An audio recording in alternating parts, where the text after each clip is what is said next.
Sylacauga City Schools Superintendent Dr. John Segars joins us this morning. Dr. Segars, welcome, and good morning to you, sir. Thank you. Good morning. A little bit different yesterday as we face some weather-related issues.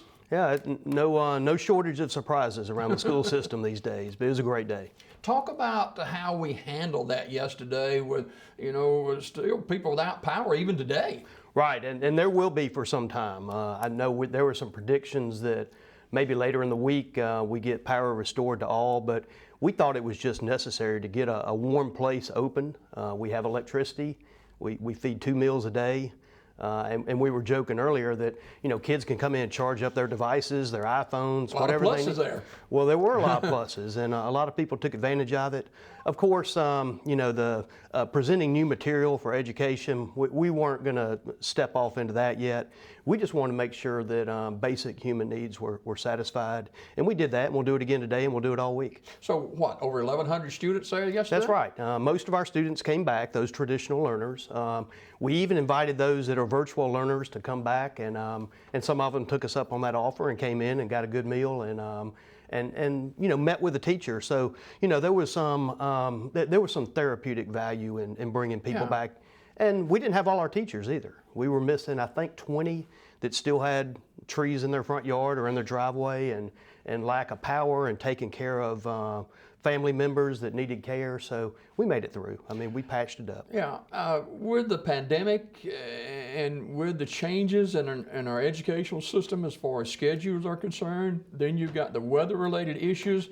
It's something that not just students and their parents, but educators are really grappling with. Right, we have a lot of challenges. And like I said, especially those families that are caring for folks at home that aren't well.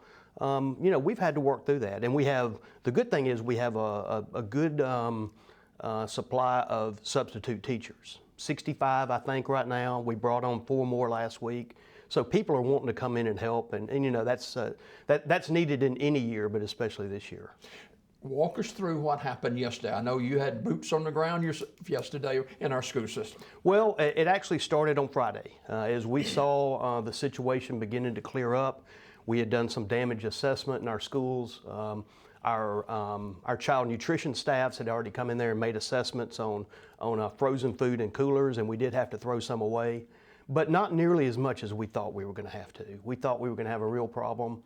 And then we started tying everything together by Saturday.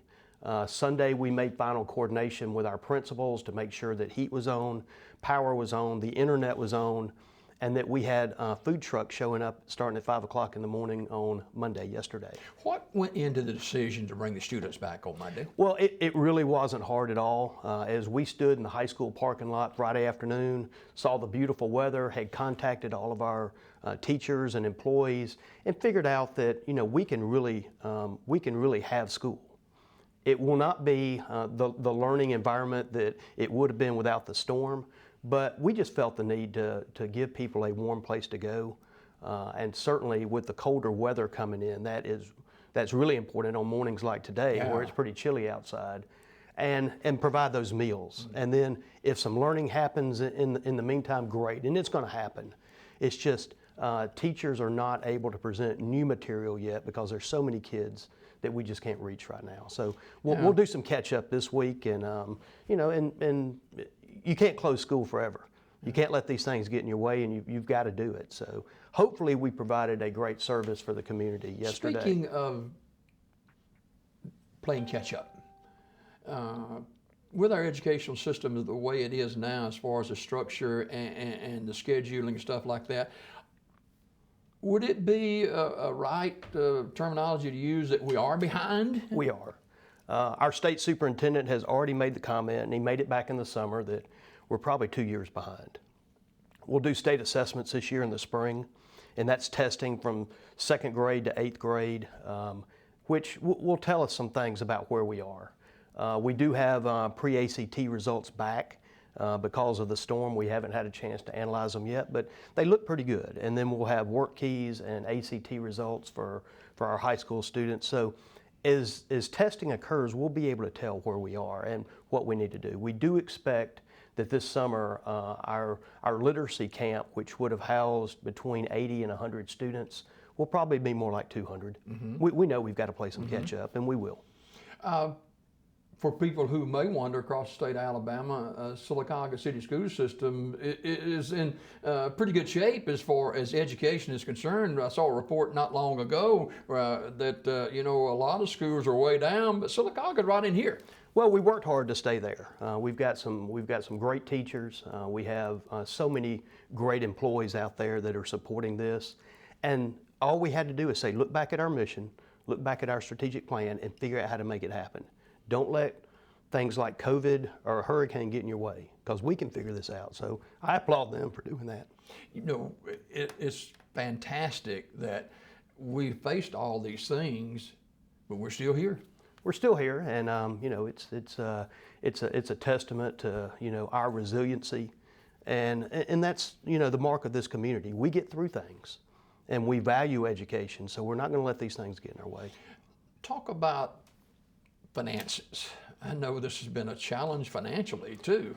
Well, without the CARES Act funding, I can tell you it would have been very tough to do most anything. We thank the federal government and, of course, the state government and the governor for providing those funds to get us over the hump.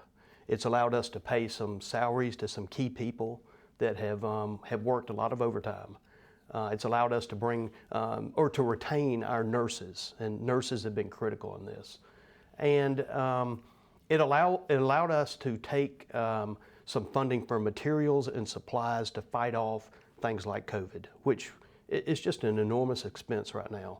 The thing we're worried about, though, is what happens next year and the following year. If those funds aren't available, how do you maintain this? And those are certainly things that the state superintendent and the governor have to work out for us. The second 9 weeks has started now, We have. and some changes in late October with the scheduling of students coming in. Right. The final result was we had about 40% of our students on campus in any given day. Now we have about 72% on any given day, and it's not equal across the board at every school. Nichols-Lawson and Indian Valley have more students percentage-wise than the high school and Pinecrest, but we will, we'll see that change over time too as we start to work it out and figure out which kids can actually operate remotely and which ones need to be in the classroom. And everybody's learning style is different, so it's taken us the first 9 weeks to figure that out, and we're starting to see where we need people now. Dr. Segars, what does it say to where we are today? We've gone through the first 9 weeks of uncharted territory. We're in the second 9 weeks. 2021 will be here before you know it. Well, and there's a lot of people that say, let's get 2020 behind us. But, it says a lot about, and we spoke earlier about employees, teachers, and just how much they've poured into this profession in, under some circumstances that nobody would have ever thought of. But it also says a lot about our parents and our students and just their patience and knowing that we're going to get the right things done at the right time and just hold on a minute and we'll get the education started. We're not going to let it go. My job is to make sure that children receive education. So that's the only, that's the thing I focus on. And how do we do it safely, and how do we keep people well in the midst of things like COVID-19? You have those challenges, but that's just what we do, and teachers don't know any other way.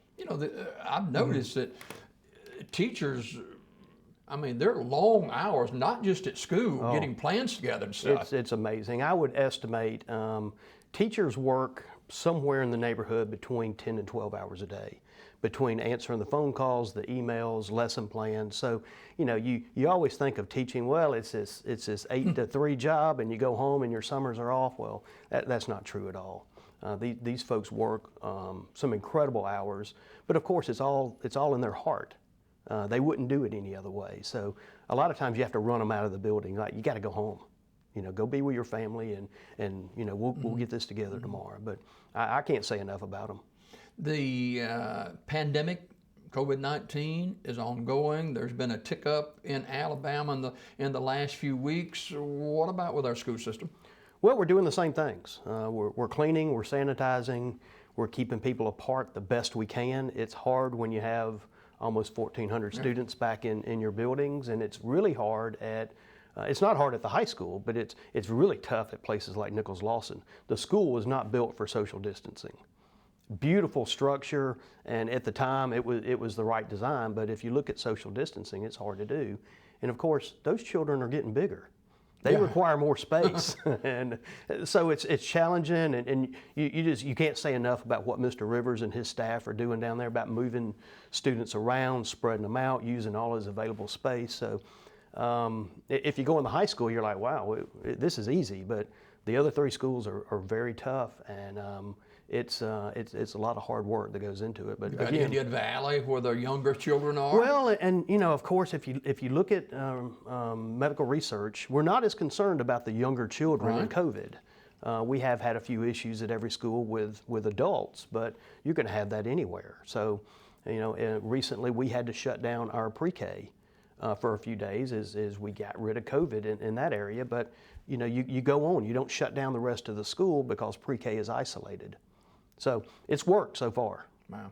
And some good things happening outside the classroom too. You got sports going on. You got the football team in the first round of the playoffs this weekend. We will leave at noon on Friday and take the band and the cheerleaders and the football team, and we'll all go down to Mobile and for the first round of the playoffs. So a lot of excitement there. So how are you working it where the teachers can go vote today? Well, each teacher has a planning period. Each teacher also has a lunch period. So principals are just rotating them out of school. I asked the principals, I said, go ahead and bring your substitutes in so we can give them time. I just got a call from one of our employees that says, I'm in line with 100 other people right now, and she said, I'm gonna be a little late. But you work through that. That's a common thing today. You work through it today, and people will cover down. And if the assistant principal has to step in and take a class, or the principal, or me, if I'm walking by and say, can I cover your class for an hour while you go do what you need to do, we'll take care of that today. Dr. John Segars, Superintendent of Sylacauga City Board of Education, our guest for a minute or two more this morning. 21 will be here very, very soon. Already planning for, we're in the second 9 weeks now, but there's a future ahead of that too. Right, we are. Of course, my job is to look into next school year. So most of our schedules are already set for the spring. This semester will end on the 15th of January. A little different than in years past, but we had to extend it into January because of everything that was going on. So spring is set for the most part. There will be some testing windows in there that we have to take care of, assuming that the state's going to continue with testing, and we do assume that. Next year will be challenging. Of course, we go into scheduling in February for next year. So it's the questions become, how much virtual or blended learning are you going to do next year? And that's what we haven't decided yet. There will be some. I don't think that virtual or blended or hybrid or whatever you want to call it, I don't think it's ever going away now. So you think it's the future? I do, and I think it's a future everywhere. We've had lots of discussions with people like Central Alabama Community College, and Jeff Lynn down there is doing a great job. We had a big coordination meeting the other day to figure out how we do college. We have 100 high school students a year that do college courses. So it's little things like that you got to start to get ahead of, and we are. And our principals are doing great with it. Final thought this morning with Dr. John Segars. Many, many schools continue to lose students, numbers. Talk about how we, in the Sylacauga City School System, trying to get our numbers up as far as students is concerned. Well, and as you know, over the past decade, we've lost 400 students in a decade's time. Doesn't sound like a lot in 10 years, but it was gradual, and it affects the funding every single year. This year we remain stable, and I know that Dr. Lacey in the county lost some students this year, and she was a little shocked over that. We were fortunate and did not lose very many. I'm just a few this year, so our numbers are stable. But there's a lot of coordination that goes on with our city council and our mayor about what the city's doing to draw people into this town. We hope and we know that it happens, that the school system does draw people here, but they also have to have housing. So things like that are things that we're working on to make sure that we don't lose people and continue to attract folks to Sylacauga. We know it's a great place to live, but we have to draw others in here. With the schedules different this year and the school days a little bit different, what about the holidays, Thanksgiving and Christmas? Are the students off the same amount of time? They are, and one of the things that we looked at when we came up with this plan was the community's desire to preserve those holidays. So we worked a schedule that gave us a week at Thanksgiving. That was very important to many in our community.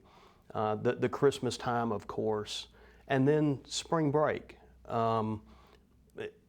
You know, those things were just, not that they always happen that way, but many people came back to us and said, that's just important to us. Can you preserve that for us? So we asked the state to allow us to go down to 171 days versus the normal 180 to preserve those holidays. So I think it's important to the community. I know it is.